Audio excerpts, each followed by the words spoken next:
வணக்கம் நண்பர்களே. எங்கடா போன இவ்வளோ நாளான்னு கேட்காதீங்க. நடுவில் கொஞ்சம் எக்ஸாம் வந்துச்சு, அதான் நண்பர்கள் வீடியோ போட முடியல. இன்னைக்கு நம்ம காலேஜில் ஒரு ஈவெண்ட்டு. என்ன ஈவெண்ட்டுன்னு பார்த்தீங்கன்னா, மரம் நடுறதுக்கு ஜப்பான்லேருந்து ஆளை கூட்டு வந்திருக்காங்க. இவர் தான் நம்மளோட கெஸ்ட்டு.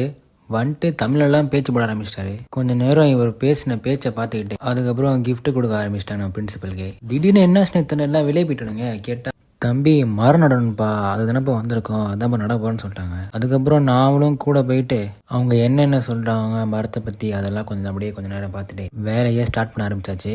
அவங்க கொஞ்சம் பேர் நட ஆரம்பிச்சிட்டாங்க. அப்படியே மரத்தை நட்டுக்கிட்டே பயங்கரமாக போஸ்ட்லாம் கொடுக்க ஆரம்பிச்சிட்டாங்க. அப்படியே அதுக்கப்புறம் நாமளும் அப்படியே மரத்தை நட்டு கொஞ்சம் பட்டி பக்கம் இருந்துச்சு மரத்துக்கு, அதையும் அப்படியே பார்த்து விட்டு நல்லா செம்மனை பார்த்து நட்டாச்சு. அதுக்கப்புறம் திரும்பி பார்த்தா 30 செடியில் 17 தான் பேலன்ஸ் இருந்துச்சு. அதையும் கையோட வெட்டிகரமாக சாப்ளிங் பண்ணியாச்சு.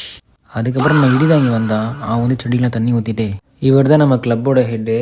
இவரை மரத்தை நட சொன்னால் மரத்தை நடாமல் உட்காந்து அரட்டை அடிச்சிட்ருக்காரு. கேட்டால் நான் தான் உங்கள் ஜீவா பக்கத்தில் இருக்கிறது தேவான்னு சொல்லிட்டு இருக்காரு. இவர் எந்த கிளாஸ்ன்னு கேட்டிங்கன்னா, தகவல் என் கிளாஸ் தான் அவர். அதுக்கப்புறம் மார்க் மாமா கூட, ஐயோ இல்லை ஜப்பான் மாமா கூட கொஞ்ச நேரம் பேசிட்டு ஒரு ஹாய் சொல்லிட்டு வந்துட்டேன். அதுக்கப்புறம் பார்த்தா ட்ரோன் ஷாட் எடுக்க ஆரம்பிச்சிட்டானுங்க. ட்ரோனுக்கு ஒரு ஹாய் சொல்லிட்டு வேலையை முடிச்சாச்சு. அதுக்கப்புறம் நம்ம இடிதாங்கிக்கு ஒரு பாயை சொல்லிட்டு எர்ராஜ் விட்டுன்னு வெளியே வந்துட்டோம். அப்புறம் நேராக வீட்டுக்கு கிளம்பிட்டு நோம்புக்கு தேவையான வாங்கிட்டேன். நோம்பையும் வெட்டியரமாக திறந்தாச்சு. அதுக்கப்புறம் வீட்டுக்கு வந்துட்டு லைட் ஆன் பண்ணிட்டு படுத்துட்டேன்.